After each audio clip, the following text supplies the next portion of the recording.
Jedan je ubijen. Well, yeah, but just look at their faces. You have to look at their faces and say, are these the people that by themselves, without anyone, killed Željko Ražnatović, Commandant Arkan?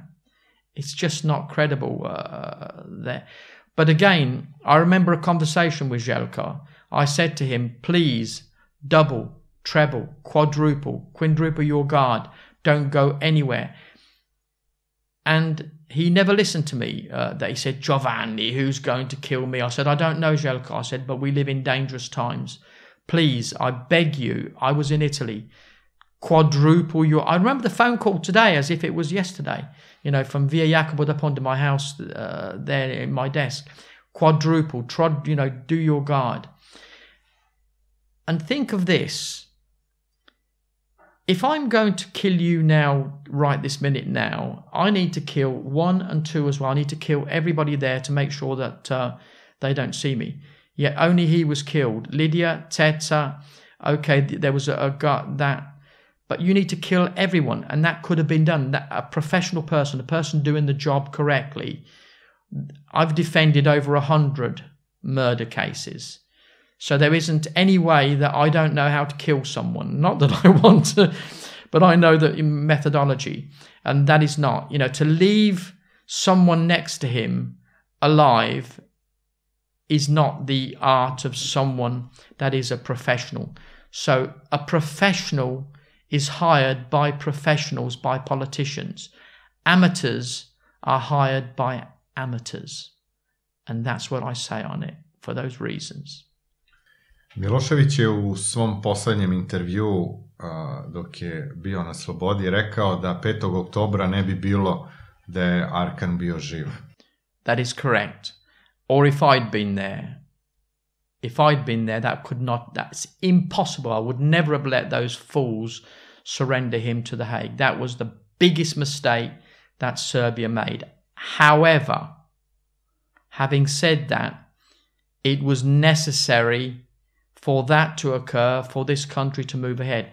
Now, the difference between Libya, Iraq and Serbia, you would think that the moment Milosevic is handed over, Serbia would fall into the same situation as Iraq and Libya. In other words, collapse. No. What happened is slowly, they redeveloped their position. They got that, and now it's the booming country that you have. You have a fantastic country. This is what I predicted. I predicted this. And I'm only sorry that Radojice is not alive to see it, that Željko is not alive to see what a joy this country has become. It's one of the most important countries in this part of the hemisphere. It's friends with America, and it's friends with Russia, and it's friends with China. Welcome back, Marshal Tito. Welcome back. Because that was his policy.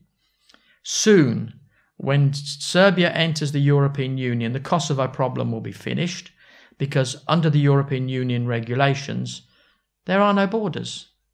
So there's no contest on Kosovo. Kosovo can be Kosovo, it doesn't really matter there. I would also welcome in, I've spoken to my Prime Minister, my political party welcomes in Turkey as well.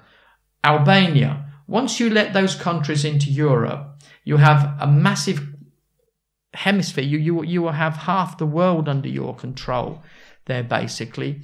And there'll be no troubles with the borders, because you cannot enter Europe unless your borders are guaranteed. And that's why I know that very soon, all the energy is on Serbia coming into the European Union. So is Kosovo, and so is Albania. And once that happens, welcome Marshal Tito. What did he do with his republics? He created republics, some autonomous regions. Why shouldn't Kosovo be autonomous? There was part of Vojvodina that's autonomous anyway. Parts of the old Federal Republic of Yugoslavia were autonomous. So there's no reason why. But it doesn't need to be autonomous. It's in the European Union. You can go from one place and peace will occur, as has happened with Croatia, Slovenia, who were the first ones to enter. Bosnia will be next.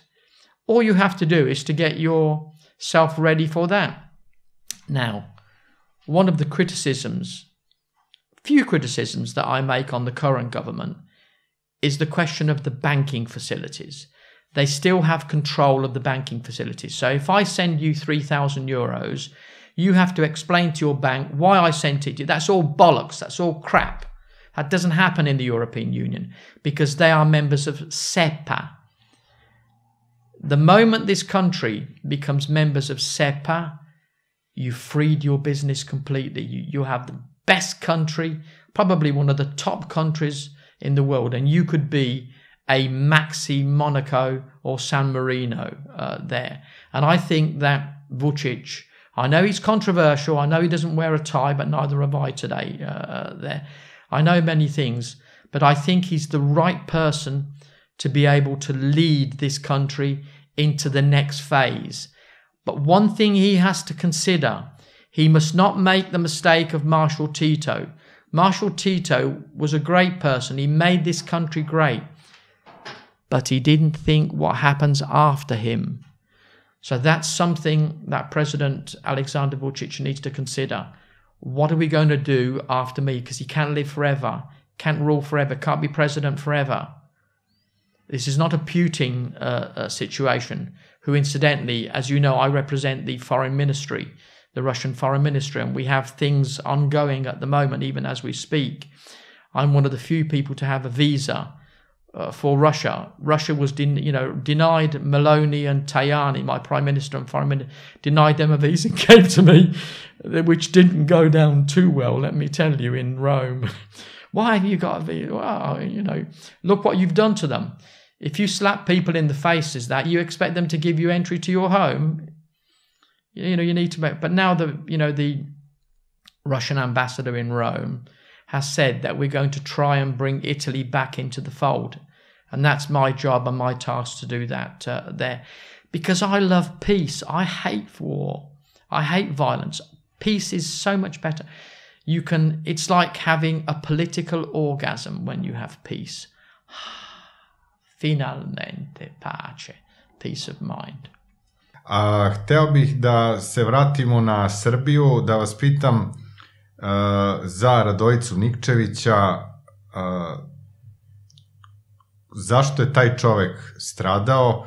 On je vodio tu stambenu zadrugu, počeli su da se grade stanovi u Beogradu i govori se da je on bio u nekim poslovima sa one strane zakona. No. The problem with another one of my real friends, Radojice, was personal. You have to look into his personal life to find out why. Again, because they chose a moment to kill him when I wasn't next to him. I should have been next to him there. But that night, the night before he was murdered, I was at his house, with my consort there. We had dinner, we spoke and everything. We laughed, with Senya, with his wife. And then we went back to Jenik's hotel there. And he said, I come for you at 8 o'clock in the morning, Giovanni. I said, well, if I'm awake. Well, obviously, when you have a beautiful girl in your bed, who is your wife there at 8 o'clock in the morning, the last thing you're thinking of is going to work, to the office. So when he called, I said, oh, leave it, I said, leave it, Radojice, I will come later. He said, okay, but hurry up and come there. So to a certain extent, my consort saved my life. Because if it actually not been there, I would have gone with him and they would have had then to kill both of us. They couldn't just leave, this was a very personal situation. He had a very interesting personal life, and sometimes you have to be careful of what you do in your personal life. The business is easy. People don't really kill you for your business because they want you alive. Stop and think logic. You owe me €1 million. Why should I kill you? I need you alive to pay it. But if you've had an affair, I'm just saying hypothetically now, just hypothetically, if you had an affair with my wife, that may not go unpunished. And that's all I need to say on this. Da li je on bio, ajde kažemo, deo Miloševićevog aparata i da je trebalo samo smeniti? No, it didn't have to be replaced. As I said, this was a personal thing that happened to him. That there was no provisions. I mean, he was friends with Stanisic. Vucelic was his best friend. We went to Monaco, all three of us together, to get the Grand Prix for Belgrade, which incidentally is still possible. Let me tell you that in the exclusive, that is still ongoing. We met, Bernie, Eccleston there, and Slavica, who is Serbian. And in 1993, Belgrade was going to be awarded a Grand Prix place there. Unfortunately, then things escalated a little bit, and Bernie couldn't. He's my good friend, Bernie Kornfeld. I looked after his daughters when they were young, Tamara and that. Slavica still, that. It's still ongoing. That Belgrade is still up for the Grand Prix if it wants.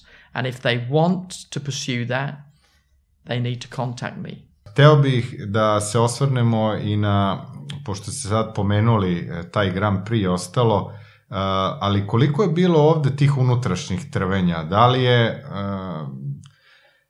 li je možda Milošević u Arkanu video neku vrstu konkurencije zato što je ovaj ušao u politiku pa mu je uzimao glasove i da je možda zbog toga došao do konflikta? Not at all there. Stranka Srpske jedinstva. I am the foreign affairs spokesman. I was there for that there.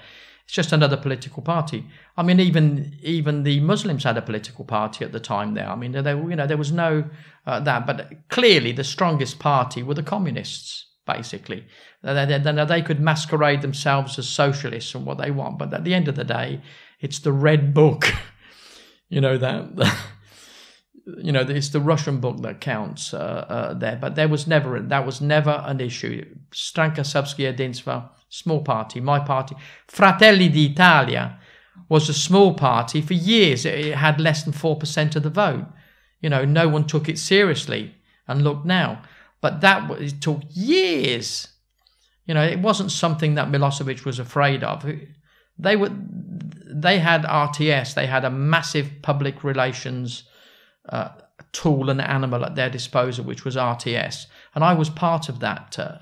There, if you look at some of the interviews, many interviews that I did especially with Vesna Jugovic, there, it brought Serbia back onto the map, especially as I knew Clinton quite well. At MGM we backed the Democratic Party, so my first letter was to Clinton about the sanctions in January 1993, I remember that.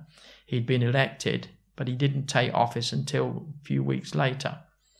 I šta je rekao Clinton? Well, he was against the sanctions in the first place. I had a reply back from the State Department. I think it was, I can't remember if it was Warren Christopher, or if it was Madeleine Albright, or if it was one of the other lawyers, because they were all lawyers, basically, that we worked with at MGM there. So Clinton, the United States was against sanctions. In fact, they were there, but they rarely applied them. The strongest person that applied sanctions were the British, the Serbian-Montenegro Act, which was ridiculous. It didn't need to do that.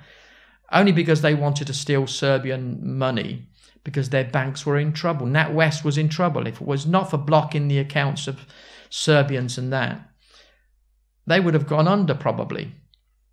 Douglas Hurd was a director of NatWest Bank. I met him on a number of occasions in the tower there.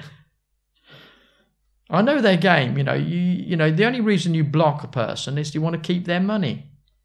Not for political. Who gives a damn about politics? But I found a way around all of that there. So we did have fuel in. We did have cigarettes in. We did have medication in. And let me make crystal clear what we did not have in, me and Željko. Drugs,